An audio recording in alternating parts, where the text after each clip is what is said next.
Chapter 1E. Paisley. The skies growled and lashed brilliant arcs ahead as the wagon rode deep into the night.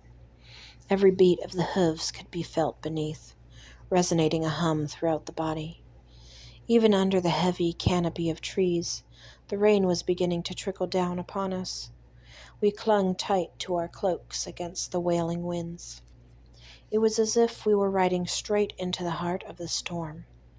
The closer we got, the darker the sky became, until all at once the night's fury dissolved. The moon shone clearly overhead with a radiant blue gleam. As the storm dissipated, so too did the brilliance of the blue moon, and I judged the hour to be about midnight. The mysterious calm was all about, an invisible force that weighed down the night and haunted our journey.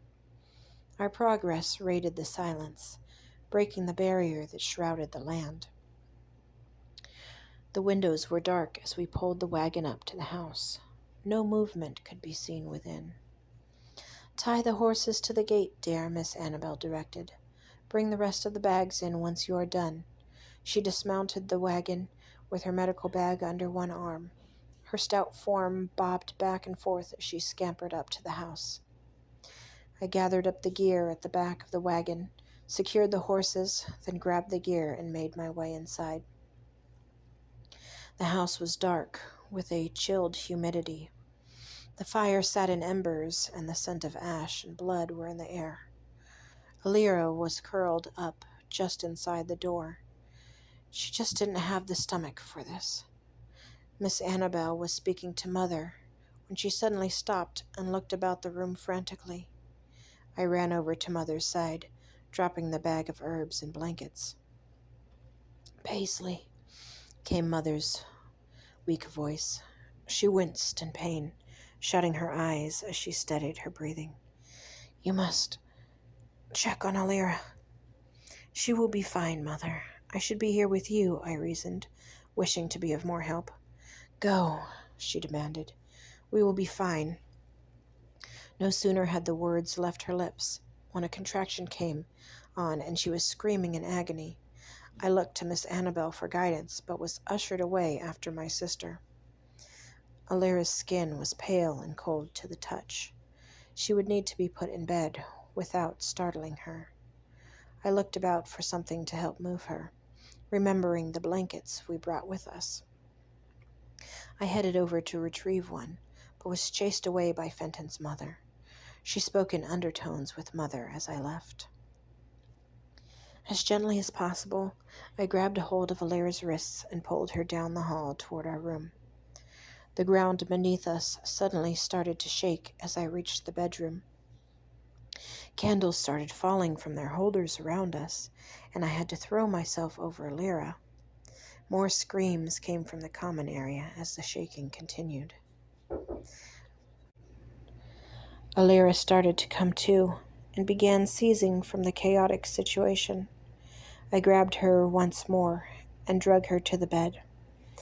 The frame screeched as her body fell upon it. It was hard to tell where her seizing ended and Aether's began. I was forced to wait them both out as I thought of Mother and Miss Annabel. Alira came out of her fit long before the ground stopped shaking. She came to with the usual blank stare, shivering with cold. I covered her with a blanket, slightly sour with her for requiring my attention at a time like this. I wondered why Mother sent me away when Alira's fits were less pressing than the baby's coming.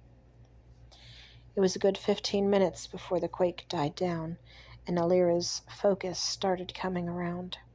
She tossed the blanket aside as her breathing fell into a normal rhythm. "What happened?" she asked, taking in the wreckage. "The gods are aggressive tonight," I answered. "Aether has been shaking since our return." Alira's head snapped up. "Mother, how is she? Is the baby here?" She stood up and headed toward the door, not waiting for my reply. "I don't know. Mother sent me after you straight away." I met her at the door, and we proceeded down the hall. The wreckage wasn't as bad as I suspected. Upturned chairs and candles were scattered about, but seemed to be the majority of the damage. I hoped Mother was all right. Alira screamed out to Mother as we neared the common area. Miss Annabel met us first, holding a small bundle in her arms.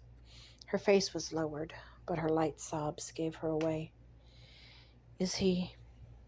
But the words just wouldn't come out. Miss Annabel looked up, gazing between both Alira and myself. Her eyes were swollen and red. She hugged the bundle before placing it in Alira's arms. She, Miss Annabel corrected. She is perfect. But your mother... I'm sorry, girls. All eyes turned toward the form in the center of the room. I moved to be with Mother, but was stopped by Miss Annabel. You shouldn't, my dear. It is not a sight for one so young. She pulled me into a long embrace instead, then reached out to include Alira. The three of us stood there, huddled around the baby, until Miss Annabel straightened up and said, Your mother was a strong woman. She wanted you to know. She wiped the tears from her eyes before going on. That she loves you very much. She is sorry for the burden which has now fallen on you, but she has every confidence that you girls will pull through. Unfortunately, your mother passed before naming your sister. Miss Annabel looked to us questioningly. We should name her after Mother, Alira suggested. I could only nod in agreement as I looked down at the baby. Cadence Marie Gallons.